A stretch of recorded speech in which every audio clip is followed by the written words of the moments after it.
सुनैना और सुरेखा यह दोनों देवरानी जेठानी थी। जेठानी सुनैना नौकरी भी करती और देवरानी सुरेखा वह घर संभालती।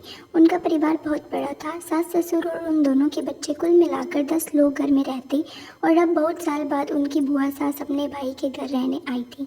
सुबह उठने के बाद बुआ सास ने देखा कि सुनैना फटाफट अपने काम कर रही थी। सुरेखा ने नाश्ता बनाया और वह नाश्ता सुनैना के लिए सबको परोसा। उसके बाद सुनैना ने अपना टिफ़िन पैक किया और वह काम पर निकल गई। सुरेखा ने वापस दोपहर का खाना तैयार किया और थोड़ा वक्त अपनी सास और बुआ सास के साथ बैठी रही। उसके साथ उन्होंने बहुत सारे गप्पे लड़ाई।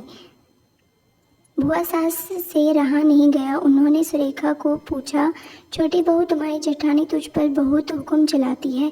सुबह से देख रही हूँ रसोई घर में अकेले ही काम करती हो और वह महारानी दिखावे के लिए नाश्ता परोस रही थी, जैसे कि उसी ने सारा नाश्ता बनाया हो।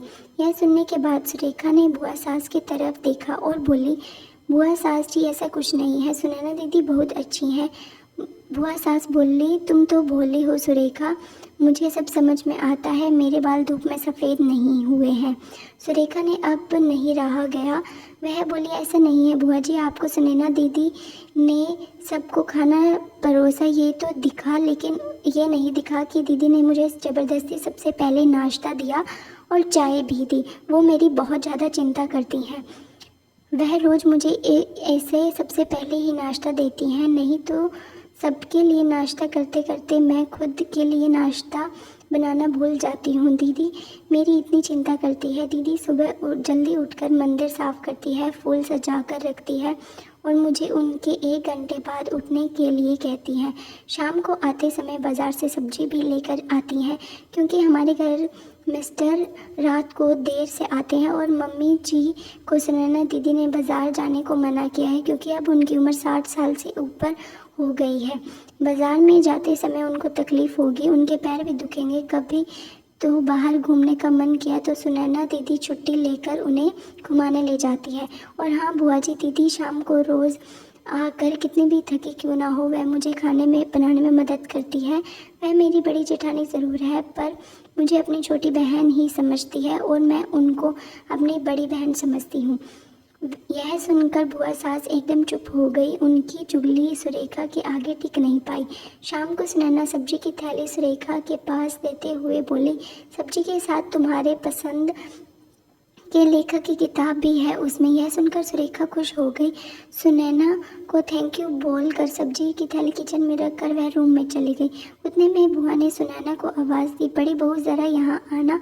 वह बोली, सुनैना तू इतनी मेहनत करके पैसे कमाती है और ऐसे उसके लिए किताबें खरीद कर मुफ्त का खर्चा क्यों करती हो? वह भी तो तुम्हारी सिर्फ एक छोटी देवरानी ही है। अब वह घर में बैठकर करती ही क्या है? तुम दिन भर मेहनत करती हो और वह घर में आराम करती है। इस पर सुनैना हंसकर बोली, क्या बुआ जी, आराम? और सुरेखा, उससे तो कहने पर भी वह आराम नहीं करती।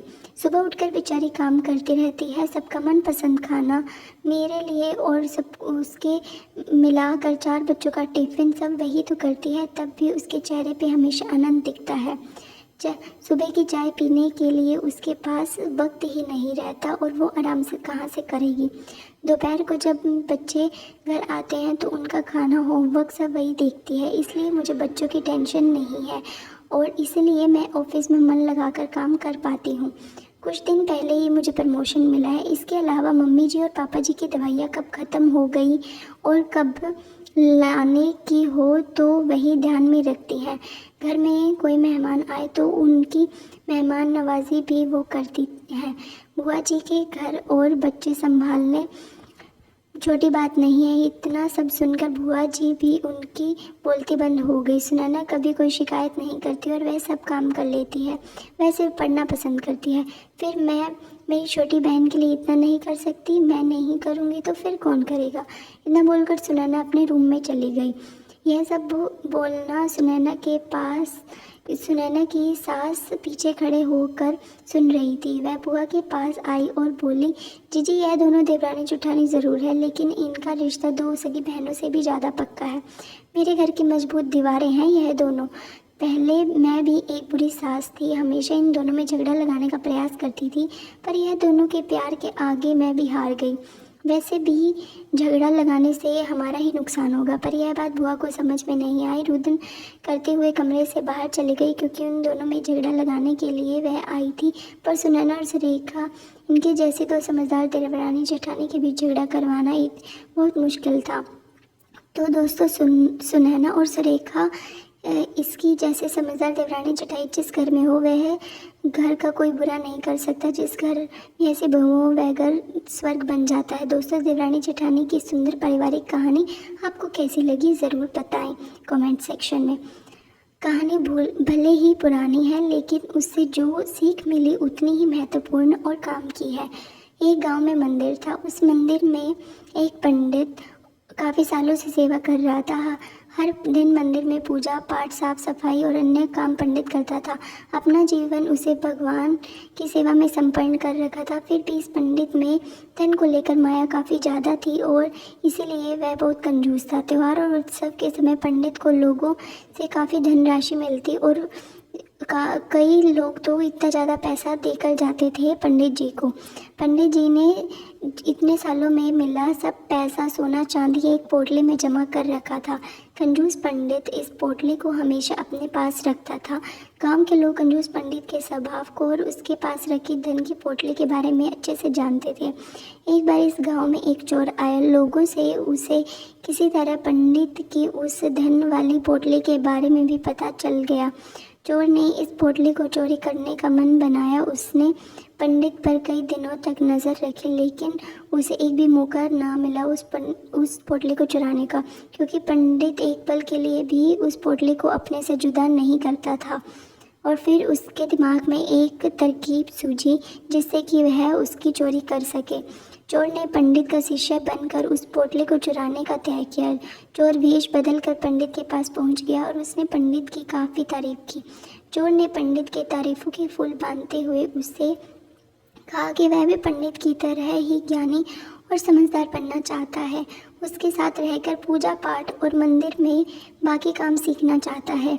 यह एक अनजान व्यक्ति के मुंह से इतनी ज़्यादा तारीफ सुनकर पंडित को बहुत अच्छा लगा और उसने उससे अपना शिष्य स्वीकार कर लिया। उसके बाद वह दोनों साथ साथ रहने लग गए। जहाँ भी पंडित जाता वहीं चोर जाता। अब वह के साथ ही रहने लगा। कहाँ पंडित जाता वहीं ही चोर उसके साथ साथ जाता। पंडित का भरोसा जीतने के लिए चोर अब उसके अन्य निजी काम भी करने लग गया, जैसे कि पंडित के कपड़े धोने और उसके लिए खाने का इंतज़ाम करना। धीरे धीरे पंडित को उस चोर पर काफ़ी ज़्यादा भरोसा हो गया। एक दिन पंडित और चोर किसी दूसरे गाँव में जा रहे थे। वहाँ रास्ते में एक नदी के पास लोग ठहरे थे।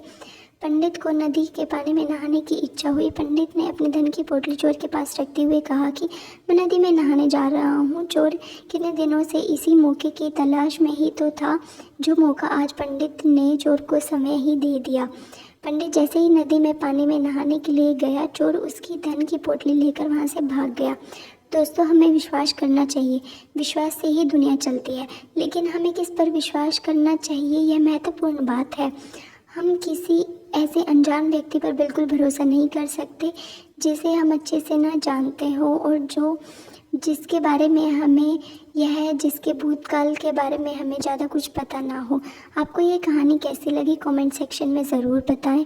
और अगर ऐसी ही और कहानियाँ आपको सुननी है तो सब्सक्राइब कर दें और बेल आइकन को प्रेस करें। Thank you.